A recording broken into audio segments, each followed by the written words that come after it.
मैं गरिमा अग्रवाल आप सभी का वंदन करती हूँ, अभिनंदन करती हूँ।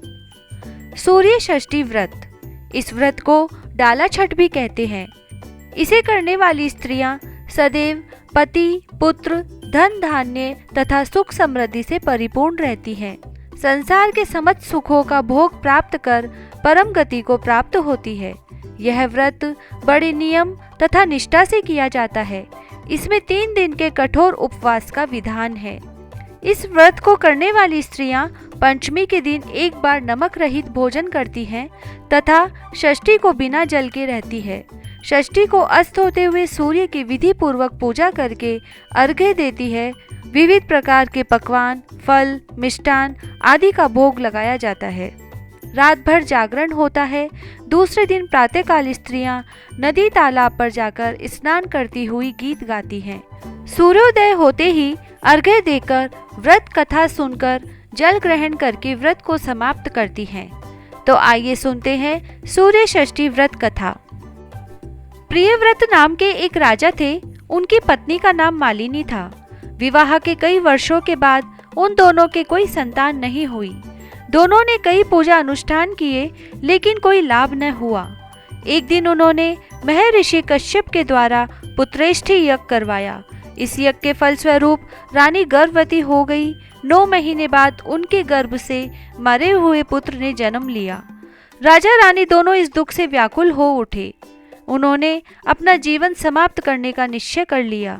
जैसे ही राजा ने आत्महत्या करने की कोशिश की, वहां एक देवी प्रकट हुई। उन्होंने राजा से कहा, मैं देवी षष्ठी हूँ। मैं लोगों को संतान का सौभाग्य प्रदान करती हूँ और उनकी रक्षा करती हूँ। जो भी मेरे व्रत को पूरी निष्ठा और श्रद्धा से करेगा, उसके सभी मनोरथ मैं पूर्ण करूँगी। राजा रानी ने सारे विधि विधान से माता छठी की पूजा और व्रत किया और उन्हें एक सुंदर पुत्र की प्राप्ति हुई। राजा ने हर वर्ष इस व्रत को करने का प्रण लिया। तभी से इस छठ पर्व को मनाया जाने लगा। इस कथा के अलावा इस पर्व की और भी कथाएं प्रचलित है, जिनके बारे में भी हम आपको बता रहे हैं। एक पौराणिक लोक कथा के अनुसार लंका विजय के बाद राम राज्य की स्थापना के दिन कार्तिक शुक्ल षष्ठी को भगवान राम और माता सीता ने उपवास किया और सूर्य देव की आराधना की। सप्तमी को सूर्योदय के समय पुण्य अनुष्ठान कर सूर्य देव से आशीर्वाद प्राप्त किया था। एक अन्य मान्यता के अनुसार छठ पर्व की शुरुआत महाभारत काल में हुई थी। सबसे पहले सूर्य पुत्र कर्ण ने सूर्य देव की पूजा शुरू की। कर्ण भगवान सूर्य का परम भक्त था। वह प्रतिदिन घंटों कमर तक पानी में खड़े होकर सूर्य को अर्घ्य देता था। सूर्य की कृपा से ही वह महान योद्धा बना था। आज भी छठ में अर्घ्य दान की यही पद्धति प्रचलित है। एक कथा के अनुसार पांडवों की पत्नी द्रौपदी द्वारा भी सूर्य की पूजा करने का उल्लेख है। वह अपने परिजनों के उत्तम स्वास्थ्य की कामना और लंबी उम्र के लिए नियमित सूर्य पूजा करती थी।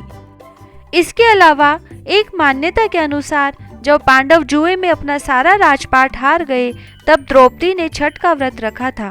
द्रौपदी के व्रत के फल से पांडवों को अपना राजपाट वापस मिल गया था। इसी तरह छठ का व्रत करने से लोगों के घरों में समृद्धि और सुख आता है। जय श्री राधे।